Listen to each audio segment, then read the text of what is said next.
দয়া গাছের মধ্যে দেখলে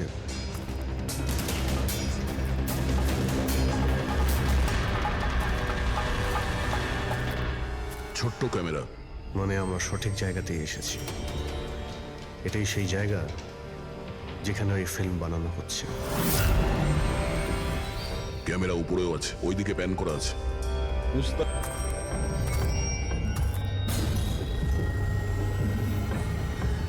দেখো, যদি ক্যামেরা থেকে কিছু জানতে পারা যায় ওদের আস্তানার ব্যাপারে। না অভিজিৎ, এ তো হাই অ্যান্ড ওয়্যারলেস ক্যামেরা। এর থেকে জানা মুশকিল যে এর মধ্যে যে স্টোরড ফুটেজ আছে সেটা ব্রডকাস্ট কোথা থেকে হচ্ছে। আর এই জঙ্গলে জানি না আর কত ক্যামেরা আছে। দেখা যাক, এরপর কোনো ক্যামেরা পেলে হয়তো সেটা থেকে জানতে পারবো।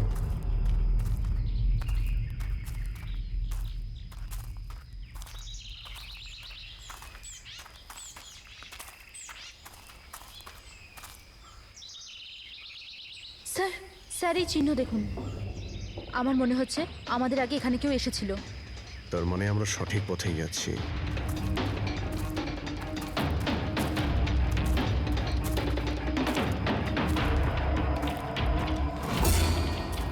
স্যার এই চিহ্নগুলো এখানে অবধি রয়েছে।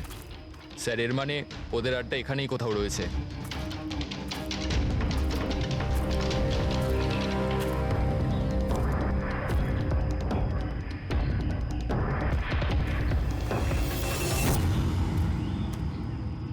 স্যার, স্যার তাড়াতাড়ি আসুন।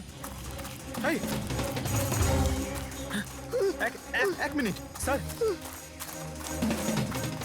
এক সেকেন্ড। ভয় পেও না, আমরা সিআইডি অফিসার্স। ওঠো। উঠে এসো। ওঠো। স্যার, আপনারা সিআইডির লোক, আমাকে বাঁচান স্যার।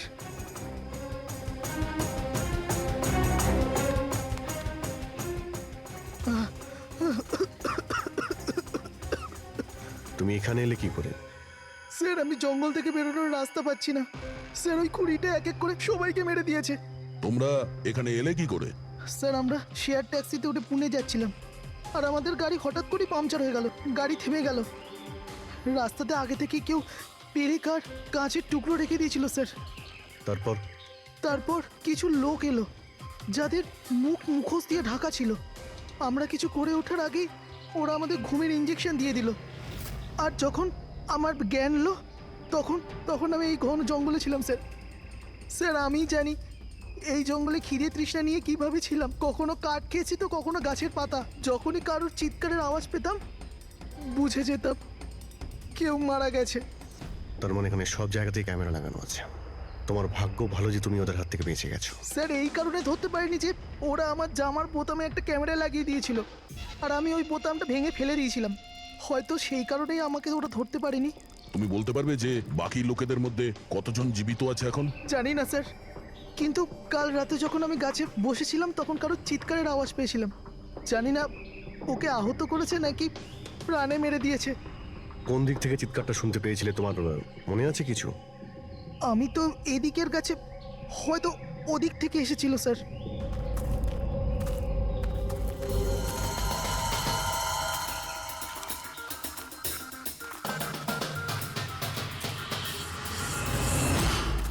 স্যার, রক্ত।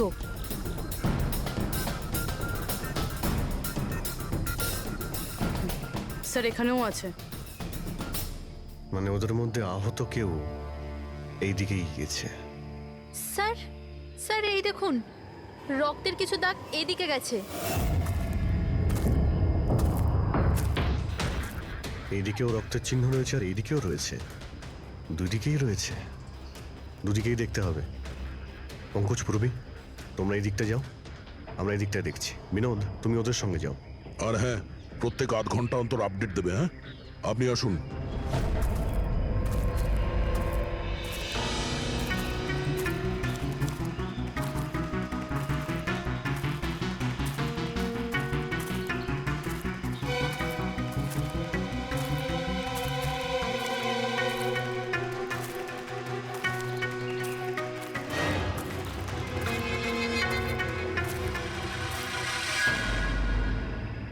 এক মিনিট। ওটা কি? এসো। বাড়ি? হয়তো আহত ভিকটিম এখানেই আশ্রয় নিয়েছে। জঙ্গলের মাঝখানে বাড়ি, কিন্তু নকশার হিসাবে এখানে তো কোনো বাড়ি ছিল না। হতে পারে, হতে পারে এই ধরনের ফিল্ম যারা বানায় তাদের এই ধরনের লোকেশনের প্রয়োজন হয়, যাতে কেউ ওদের ট্র্যাক না করতে হতে পারে। পারে ওই বাড়িতে যে আহত লোকটা রয়েছে ওই অপরাধী। হতে পারে পঙ্কজ। আর এটাও হতে পারে যে সামনে আরও ক্যামেরা লাগানো রয়েছে। চোখ কান খুলে রেখো।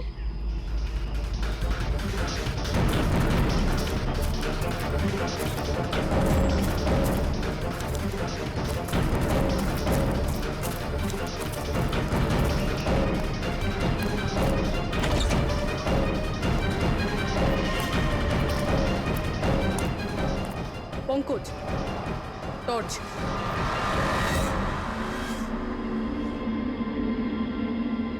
এই বাড়িটা তো একদম ভয়ানক ফিল্মের সেটের মতন দেখতে। এই দেখো, ওই আহত ভিকটিমকে এখানেই নিয়ে আসা হয়েছে। ওই আওয়াজটা শুনলে? ভিতর থেকে আসছে।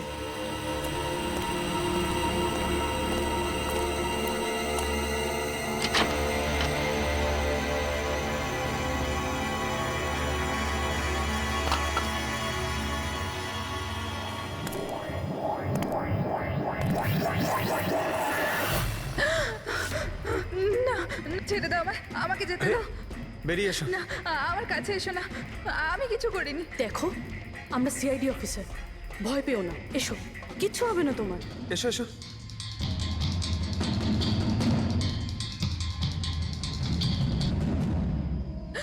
ও এখানেই আছে, ও ও ও এখানেই আছে। আরে পুরবি, এই লাইট কোথা থেকে আসছে? পঙ্কজ, পঙ্কজ, আমি কিছু দেখতে পাচ্ছি না পঙ্কজ।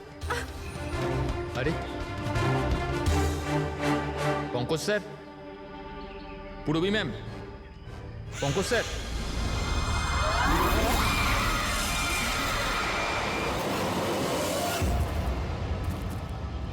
স্যার, রক্তের দাগ তো এখানে এসে শেষ হয়ে গেছে। কিন্তু এটা কি করে হতে পারে? আহত যদি কেউ এই পর্যন্ত আসে, তাহলে এখান থেকে হঠাৎ করে অদৃশ্য হয়ে গেল কি করে? হতে পারে ও অপরাধীর হাতে ধরা পড়ে গেছে এখানে এই পয়েন্টে পৌঁছানোর পর। হতে পারে। জানি না মোহিত ছাড়া আর কেউ এখানে বেঁচে আছে কিনা। 1 ঘন্টা হয়ে গেল, পুরবী আর পঙ্কজের এলো না, কোনো ফোন কল এলো না।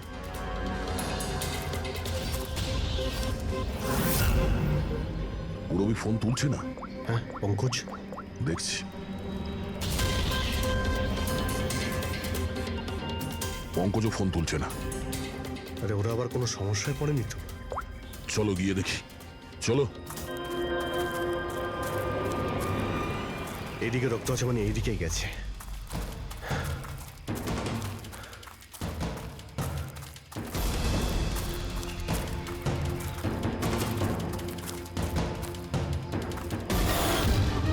এই ঘরের ভেতর হতে পারে কেউ আছে, আমি ভেতরে গিয়ে দেখছি। ঠিক আছে, ততক্ষণ আমি এই বাইরেটা দেখি।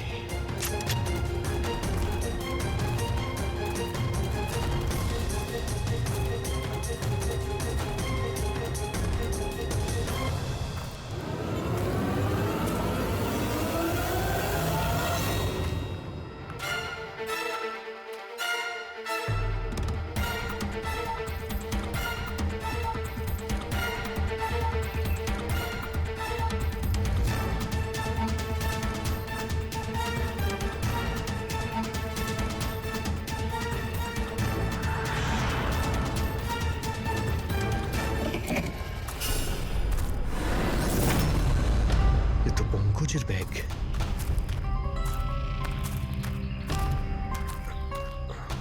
পঙ্কজ,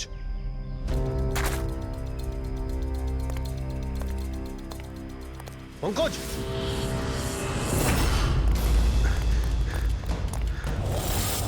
পঙ্কজ, পঙ্কজ, পঙ্কজ, কেমন আছো? ওঠো, ওঠো, স্যার ওঠো। কি হয়েছিল? হ্যাঁ, স্যার ওইদিকে ওই বাড়িটায় গেছিলাম স্যার। ওখানে একটা মেয়ে ছিল স্যার। হ্যাঁ। ওর সঙ্গে কথা বলছিলাম স্যার। আর হঠাৎ করে কোথা থেকে এত আলো চলে এলো যে কিছু দেখতে পাচ্ছিলাম না, কিছু বুঝতে পারছিলাম না। ওই বাড়িটা থেকে যেন তেন প্রকারে বেরোলাম, তারপর এখানে এসে হয়তো পড়ে গেছিলাম। আর কিছু মনে নেই স্যার, আমার মাথা ঘুরছে। আর পুরবী, বিনোদ, ওরা কোথায়? স্যার ওরা জানি না স্যার, ওরা ভেতরে ছিল, বাইরে বেরিয়েছে কিনা জানি না। ও নো। কি কি হয়েছে তোমার? ও ঠিক আছে। পুরবী আর বিনোদকে পেলে? না, ঘরের ভেতরে তো কেউ নেই। ও গড, ওদের কিছু হয়ে যায়নি তো?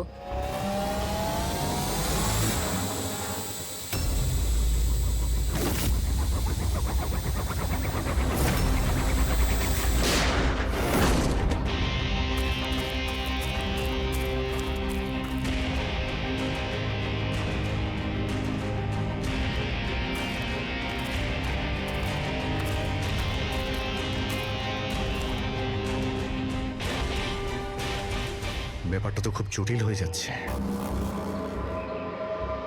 আমাদের ফিরে যেতে হবে। চলো।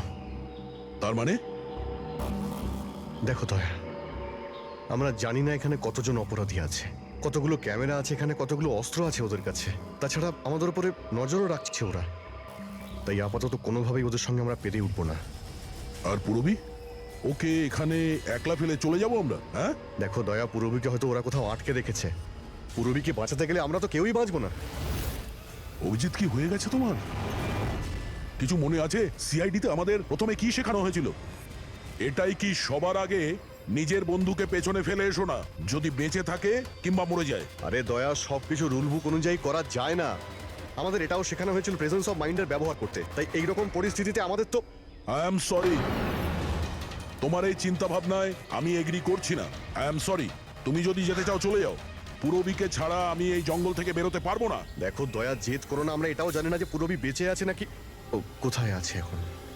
অভিজিৎ ও একজন সিআইডি অফিসার, এত সহজে হার মানবে নাও। বেচারি একাই লড়ছে ওই অপরাধীদের সঙ্গে। আর এখন যখন আমাদের সব থেকে প্রয়োজন ওর, আমরা পেছন ঘুরিয়ে চলে যাব। প্রয়োজনীয় এটাই যে যারা ওদের হাতে এখনো ধরা পড়েনি তাদেরকে আমরা যেন বাঁচাতে পারি, ব্যাস। দেখো দয়া, তুমি পুরবীর কথা বাদ দাও আর এখন চলো আমার সঙ্গে। আমরা পরে আবার প্ল্যান করে এখানে ফিরে আসবো। এখন চলো। এর হলোটা কি? এই ধরনের বিহেভ করছে?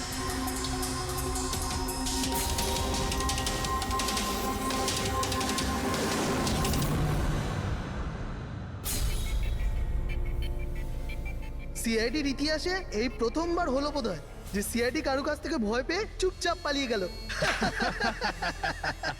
হ্যাঁ ডক্টর, পৌঁছে গেছেন আপনি? হ্যাঁ, ওই জাংশনেই থাকুন, আমরা আসছি ওখানে। আরে সালুঙ্কি স্যার, আপনি এখানে? আমি এখানে। আসুন স্যার। আরে আরে তোমার কি মনে হয়েছিল আমাদের অফিসার পুরবীকে জঙ্গলে রেখে আমরা এখান থেকে চলে যাবো? হ্যাঁ, তাহলে আপনারা দয়া স্যারের ঝগড়া? মিথ্যে ছিল। যখন অভিজিৎ ওখানে ক্যামেরা দেখলো তখন আমাকে ইশারা করেছিল। জানেন এখানে কতগুলো ড্রোন লাগিয়ে রেখেছে আমাদের উপর নজর রাখার জন্য। যে লোকটা ওই ক্যামেরা দিয়ে আমাদের উপর নজর রাখছিল, ওর চোখে ধুলো দেওয়ার প্রয়োজন ছিল, সেই কারণে। ওরা নিশ্চয়ই এখন ভাবছে যে আমরা জঙ্গল থেকে চলে গিয়েছি, তাই রিল্যাক্সও হয়ে যাবে। ওদের উপরে অ্যাটাক করার এটাই ভালো সুযোগ। অভিজিৎ, এই নাও, এটা তুমি চেয়েছিলে। এটা আবার কি ডিভাইস স্যার? এটা হচ্ছে জ্যামার। আশেপাশে এই এরিয়ায় যত ক্যামেরা আছে সব জ্যাম হয়ে যাবে। আর ওরা আমাদের উপরে নজরও রাখতে পারবে না। আর এই ড্রোন, এই ড্রোনের মধ্যে যে ক্যামেরা লাগানো আছে ওর রেঞ্জ 7 কিলোমিটার মাত্র। কিন্তু ব্যাটারি তো শেষ হয়ে আসছে। তার মানে যদি আমরা এটাকে না ধরতাম তাহলে আবার ওদের আস্তানায় ফিরে যেত এটা ব্যাটারি চেঞ্জ করার জন্য। একটু আইপ্যাডটা বার করো, ম্যাপটা বার করো ওর থেকে। এই যে, এটাই হচ্ছে সেই জায়গা যেখানে আমরা ড্রোনটা পেয়েছিলাম। আর এর পাশেই ওই বাংলো। মনে হচ্ছে এটাই অপরাধীদের আস্তানা। তাহলে যাওয়া যাক, গিয়ে মুক্তি দিই পুরবী আর যারা বাকি বেঁচে আছে তাদের। চলো। না স্যার, আপনি মেঘনা আর মোহিত, আপনারা এখানে থাকুন, আমরা যাচ্ছি।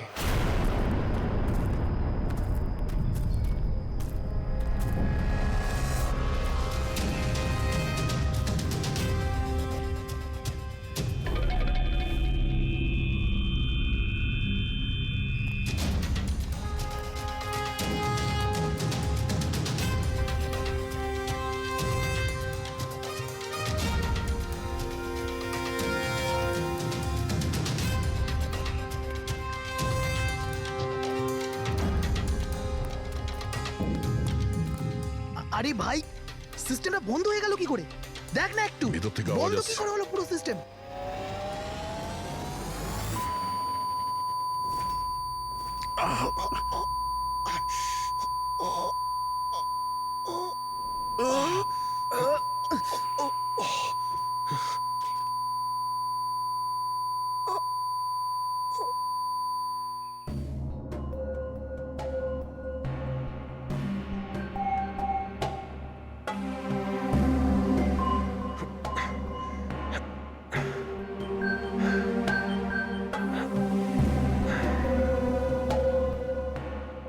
পঙ্কজ,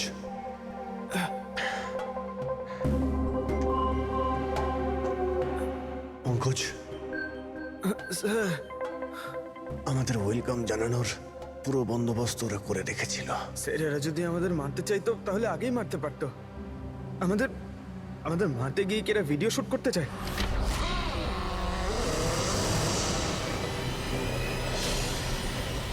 এই স্যার, দাঁড়াও। স্যার,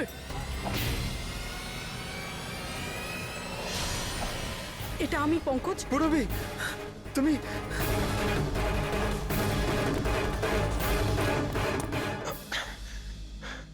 তুমি ঠিক আছো? হ্যাঁ স্যার। ওরা কোথায় আছে? স্যার ওদিকে।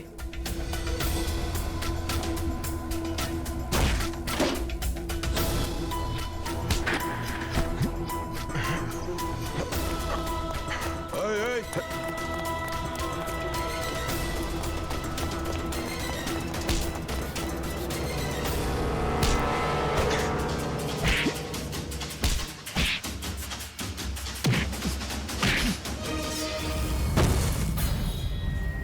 স্যার চল চল।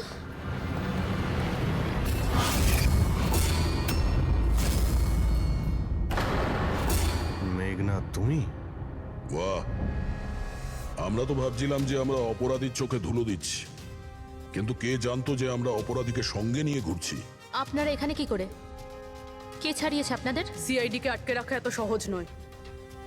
সুযোগ বুঝেই আমি ওই জানলাটা ভেঙেছি আর ওখান থেকে বাইরে বেরিয়ে গেছি।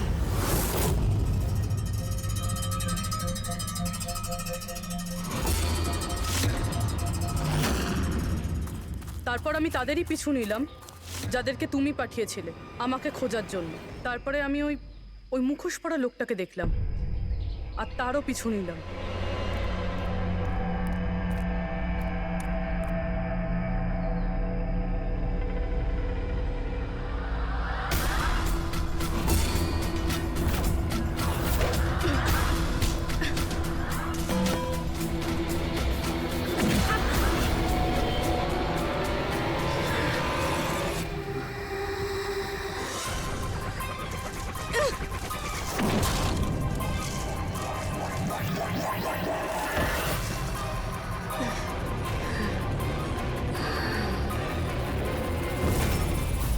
কিছুক্ষণ বাদে যখন আমার জ্ঞান এলো তখন আমি দেখলাম যে, কিন্তু আমি বাকি অফিসারদের কাছে পৌঁছানোর আগেই তোমার ওই সনিক বুমের আওয়াজে ওনারা সবাই অজ্ঞান হয়ে যান। ওটা তো আমার ভাগ্য ভালো ছিল যে আমি দূরে ছিলাম, তাই ওটার আওয়াজে কোনো প্রভাব পড়েনি। আর তারপরে আমি ভাবলাম যে ওই মুখোশটাকেই আমার অস্ত্র করলে কেমন হয়। যে নিষ্ঠুরতার সঙ্গে তুমি মানুষদের মেরেছো, তুমি তো নারী হওয়ার যোগ্যই না। এখন এটা বলো যে তুমি এগুলো কেন করেছো? এই সব কিছু আমি টাকার জন্য করেছিলাম।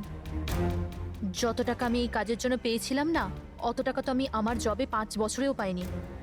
আর এমনি তো কি যায় আসে, রোজ এত লোক মরে আরো 2-4 জন মরে গেলে কি হবে? তুমি হয়তো জানো না যে তুমি কতটা অসুস্থ। বাকিরা কোথায় যারা তোমার সঙ্গে ছিল?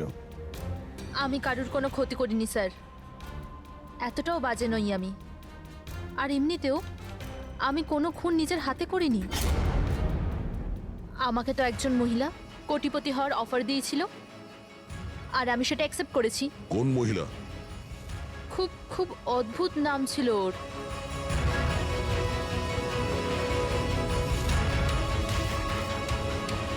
রুট। রুট?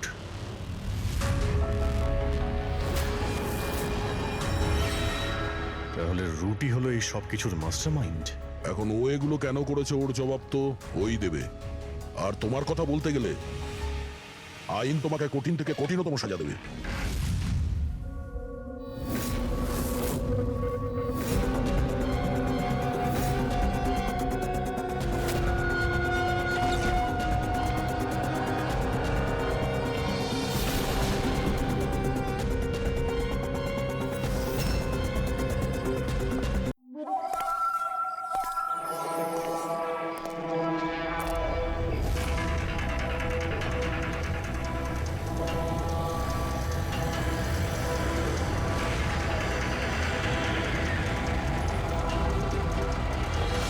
ও ভাই, গাড়িটা আগে নাও।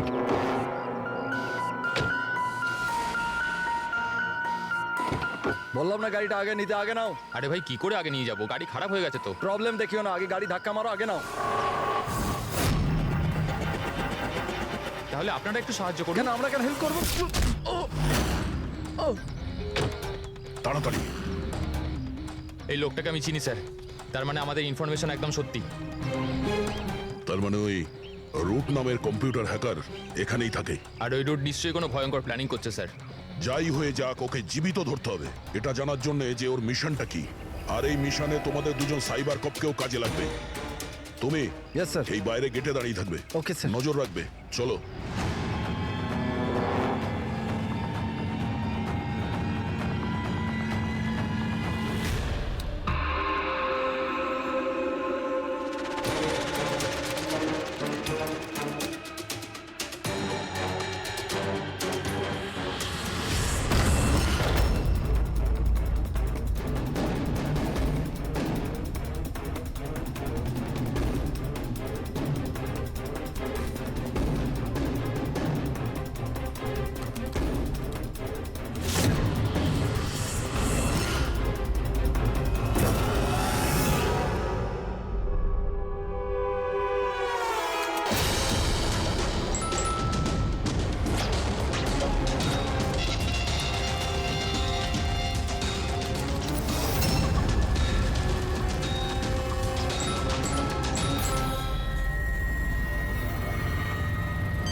স্যার কেউ নেই।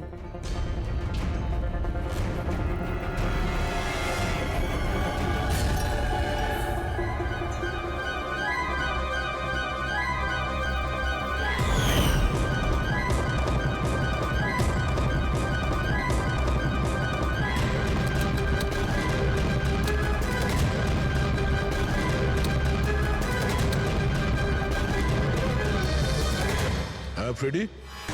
স্যার, সব জায়গা খুঁজে নিয়েছি, কেউ কোথাও নেই। খবর তো ভুল হবে না, এখানেই কোথাও হতে হবে। ঠিক আছে, দেখি।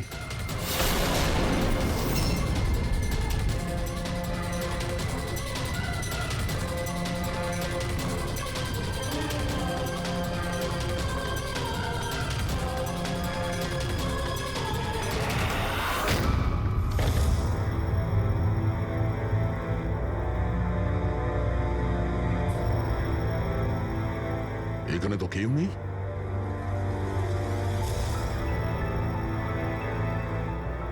চেয়ার এখনো গরম আছে, মনে হচ্ছে এইমাত্র এখানে কেউ ছিল। তাহলে স্যার সময় মতো পালালো কিভাবে? স্যার, আমরা তো বাংলোটার চারদিক থেকে ঢুকলাম, কাউকে তো এখান থেকে বেরোতে দেখিনি স্যার হ্যাঁ স্যার এই মনিটরটা দেখুন, এটা তো বাড়ির আশেপাশের ফুটেজ। ও আমাদের দেখে পালিয়ে যায়নি তো? হতে পারে, ও খুব একটা দূরে যায়নি। একটু এই জায়গাটাকে ভালো করে চেক করো। আর পুরবি, এই কম্পিউটারটা চেক করো, দেখো কি পাওয়া যায়। ততক্ষণ আমি গেটে গিয়ে দেখছি।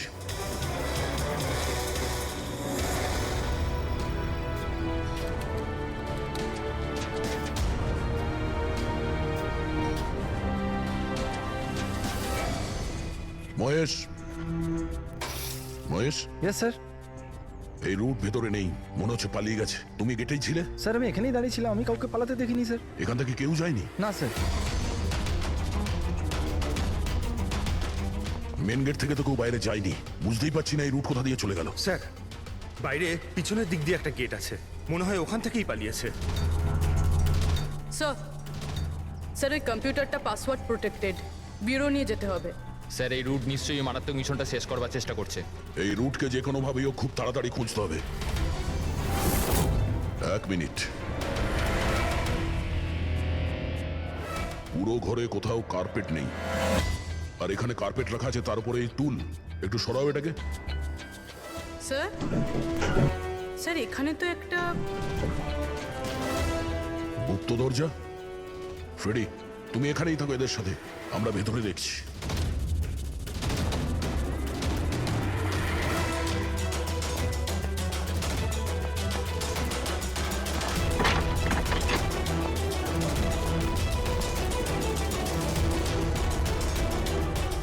এই, দেখো, তোমার যা বলার আছে তুমি তো এখনই বলে ফেলতে পারো। আমার কিছু বলার নেই, যা কিছু বলার আমার উকিল বলবে। স্যার স্যার আমরা এই রুটের কম্পিউটার সিস্টেম অ্যাক্সেস করে নিয়েছি, আর এনক্রিপশনটাও সফল হয়েছে। জানতে পারলে কিছু? হ্যাঁ স্যার। স্যার এই গত কয়েকদিনে ইন্টারনেটে ভয়ানক কিছু ভিডিও পোস্ট করেছে স্যার। ডার্ক ওয়েবে স্যার। অ্যাকচুয়ালি ডার্ক ওয়েব ইন্টারনেটের এমন একটা কালো জায়গা স্যার, যেখানে সব অপরাধী নিজেদের সমস্ত বেআইনি কাজগুলোকে টেকনোলজির মাধ্যমে সফল করার চেষ্টা করে। যেমন অস্ত্র লেনদেন, কিডনি চুরি, অথবা কাউকে মারার সুপারি। স্যার এমন কোনো কাজ নেই যেটা এই সাইটে হয় না। একটা কথা বুঝতে পারছি না, যখন সবাই সবকিছু জানে, সবকিছু এত খোলাখুলি হয়, তাহলে এটা আটকানোর জন্য আমরা চেষ্টা করি না কেন? স্যার এটা এত সোজা নয়। অ্যাকচুয়ালি এই সাইটে ঢোকার জন্য আমরা একটা কম্পিউটার সফটওয়্যার চাই, যেটা বাছা গোছা হাই প্রোফাইল অপরাধীদের কাছেই আছে। যেমন এই রুট। Yes sir. আর স্যার যেমন আমরা জানি যে ডার্ক ওয়েবে আইপি অ্যাড্রেস আর ইউজার আইডি এই দুটোই লুকোনো থাকে। দেখাও তো কোন ভিডিও পোস্ট করেছে এই রুট।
বাবারে, এ তো কোনো ভূতের সিনেমার ভয়ানক সিন মনে হচ্ছে।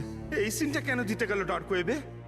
স্যার এটা কোনো সিনেমার সিন নয়, এটা আসলেই হয়েছে। আর কোনো হিরোইনের সাথে নয়, বরং বরং একটা নিরীহ মেয়ের সাথে। যতদূর আমি জানি এগুলোকে তো স্ন্যাপ ফিল্ম বলে। হ্যাঁ স্যার, এই ভিডিওর অনেক বড় ইন্ডাস্ট্রি আছে। এ মেয়েটাকে, আমি জানি না। এর মৃত্যুর জন্য তুমিই দায়ী। না না স্যার, আমি কারোর মৃত্যুর জন্য দায়ী নয়। আমাকে শুধু টাকা দেওয়া হয়েছিল এই ভিডিও ডার্ক ওয়েবে দেওয়ার জন্য, আর আমিও দিয়েছি। টাকা কে দিয়েছিল? আমি জানি না দেখো, জানি না বললে চলবে না। একটা মেয়ে খুন হয়েছে। স্যার, আমাকে বিশ্বাস করুন, অনলাইন টাকা ট্রান্সফার করা হয়েছিল আমার অ্যাকাউন্টে। কে করেছিল আমি কিচ্ছু জানি না। যদি না জানো, জানার চেষ্টা করো। তুমি কম্পিউটারটা খুব ভালো করে জানো, তাই না? তাই এটা জানা তোমার পক্ষে অসম্ভব কিছু নয়। খোঁজ নাও। অভিজিৎ, যদি কেউ এই ধরনের ফিল্ম বানিয়ে আপলোড করে তাহলে খুব তাড়াতাড়ি তাদের কাছে পৌঁছতে হবে যারা এই মৃত্যুর খেলা খেলছে। একটা কাজ করা যাক, এই মেয়েটার ছবি সমস্ত পুলিশ স্টেশনে পাঠিয়ে দিই। একবার যদি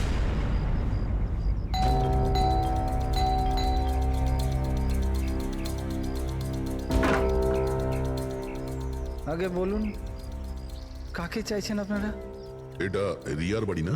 হ্যাঁ, আমি ওর বাবা। আসুন। আসলে আমরা সিআইডি থেকে আসছি। আপনার জন্য একটা বাজে খবর আছে। আপনার মেয়ে রিয়া আর এই পৃথিবীতে নেই। হ্যাঁ জানি, কিন্তু ওর মৃত্যুর 10 দিন পরে আপনারা কেন বলতে এসছেন এসব? আপনি জানেন যে আপনার মেয়ে রিয়া মারা গেছে? আপনি ওই গাড়ি অ্যাক্সিডেন্টের ইনভেস্টিগেশনের জন্য এসছেন তো? তাহলে আপনারা এটাও নিশ্চয়ই জানবেন যে রিয়ার ফিউনারেল হয়ে গেছে। এক মিনিট, আপনি কোন কার অ্যাক্সিডেন্টের কথা বলছেন? ওই তো যেটাতে আমাদের রিয়া চলে গেল, শেয়ার ট্যাক্সিতে ওরা পুনে যাচ্ছিল। না না, রিয়ার মৃত্যু কার অ্যাক্সিডেন্টে হয়নি। এটা কি বলছেন আপনি? এক মিনিট, এটাই রিয়া তো? হ্যাঁ এই তো রিয়াই তো। অ্যাক্সিডেন্টের দিন ও তো এই জামা কাপড়ই পরেছিল। এক মিনিট, মনে হচ্ছে কোনো কনফিউশন আছে। আপনি একটু বলুন যে আপনার মেয়ে রিয়ার কার অ্যাক্সিডেন্ট কিভাবে হয়েছিল? শেয়ার ট্যাক্সি করেও পুনে যাচ্ছিল, আরও 7 জন ছিল ওর সাথে। তারপর রাস্তাতেই ওদের গাড়িটার ভয়ঙ্কর অ্যাক্সিডেন্ট হয়ে যায়। পুরো গাড়িটাই ভয়ঙ্কর আগুনে পুড়ে যায়। মৃত ব্যক্তিদের তো মুখটাও ভালো করে চেনা যাচ্ছিল না। তাহলে আপনারা রিয়াকে কি করে চিনলেন? ওর জিনিসপত্র দেখে আমরা ওকে চিনতে পেরেছিলাম। আপনারা এটা বললেন না যে এই ছবি কবেকার? আসলে আমরাও জানি না যে এই ফটোটা কতদিনের, কিন্তু জানলেই আমরা আপনাদেরকে বলে দেবো। মনে হচ্ছে রিয়ার এই অ্যাক্সিডেন্ট দেখানোর জন্য করা হয়েছিল, ওর মৃত্যুর আসল কারণটা লুকানোর জন্য। স্যার, যদি রিয়ার কার অ্যাক্সিডেন্টটা একটা সাজানো ঘটনাই হয়, তাহলে বাকি যে 7 জন ওর সাথে গাড়িতে ছিল তারাও আবার রিয়ার মতোই মারা যায়নি তো? হতে পারে, ওদের ফ্যামিলির সঙ্গে কথা বলতে হবে।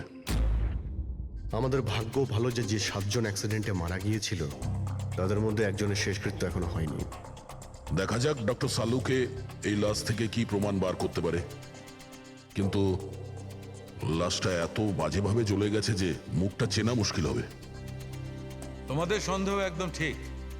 এ লাশ টনির নয়।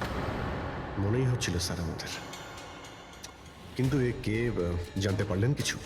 না, এখনো তো জানা যায়নি লাশটা কার, কিন্তু এটা জানা গেছে এই লোকটাকে কি করে মারা হয়েছে।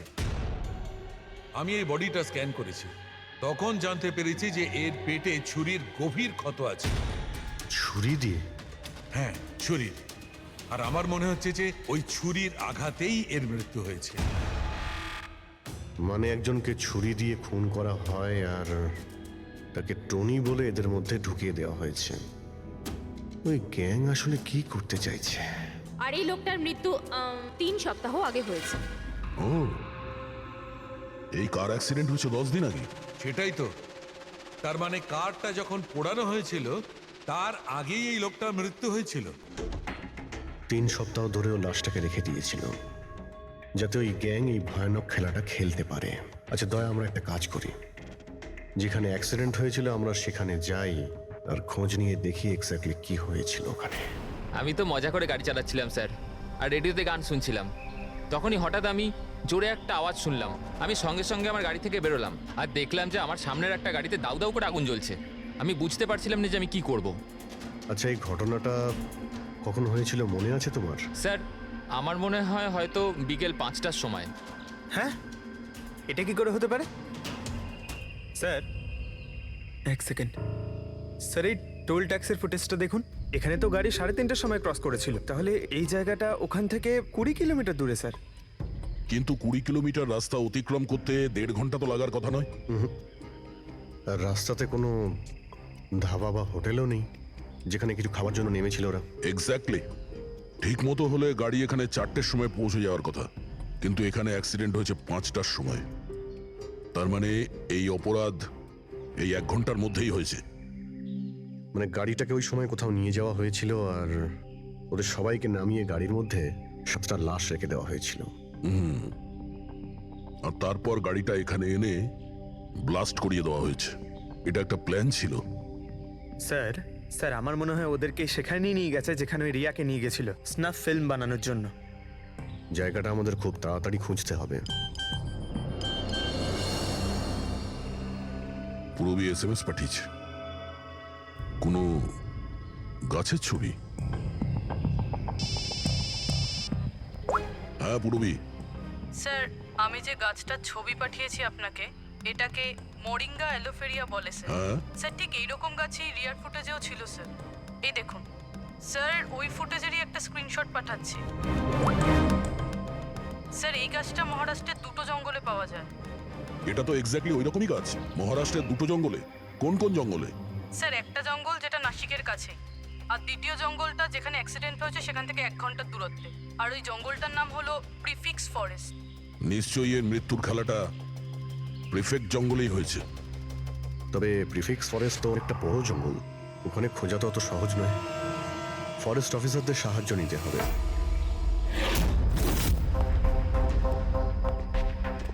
এই জঙ্গলে এই সমস্ত হচ্ছে, বিশ্বাসই হচ্ছে না। আপনাদের ইনফরমেশন কি একেবারে সত্যি অফিসার? দেখুন, আমরা শিওর না হলে তো এখানে আসতামই না, তাই না? আচ্ছা, আপনি বলুন যে কয়েকদিনের মধ্যে এরকম কোনো ঘটনা আপনারা দেখেছিলেন বা শুনেছিলেন? জঙ্গলের মধ্যে কিছু হয়েছিল? একদম নয়। আর এরকম কিছু হলে আমাদের নিশ্চয়ই চোখে পড়তো সেগুলো। ঠিক আছে, কোনো ব্যাপার না। যাই হোক, নিজেদের নিশ্চিন্ত হওয়ার জন্য আমরা একবার জঙ্গলে যাব। স্যার, এমনিতে স্যার আপনারা কি পুরো জঙ্গলটা দেখতে চাইবেন? কারণ অনেক বড় এই জঙ্গলটা, এতে অনেকটা সময় লাগতে পারে। না না, আমরা পুরো জঙ্গলটা দেখতে চাই না। আমাদের জঙ্গলে সেই জায়গাতে নিয়ে চলুন যেখানে কেউ যাতায়াত করে না, কারণ প্রায় এই ধরনের জায়গাতেই অপরাধীরা অপরাধ করে। Okay officer. বিনোদ, মেঘনা, এনাদেরকে ওই জঙ্গলের ওই অংশগুলো দেখানোর দায়িত্ব তোমাদের, ঠিক আছে? হ্যাঁ sir. Yes sir. Sir, 1 second. Sir, এটা দেখুন, এটা হচ্ছে জঙ্গলের সবচেয়ে ঘন এবং নিস্তব্ধ জায়গা। আমার মনে হয় আমাদের এখান থেকেই শুরু করা দরকার। ঠিক আছে, দেখি।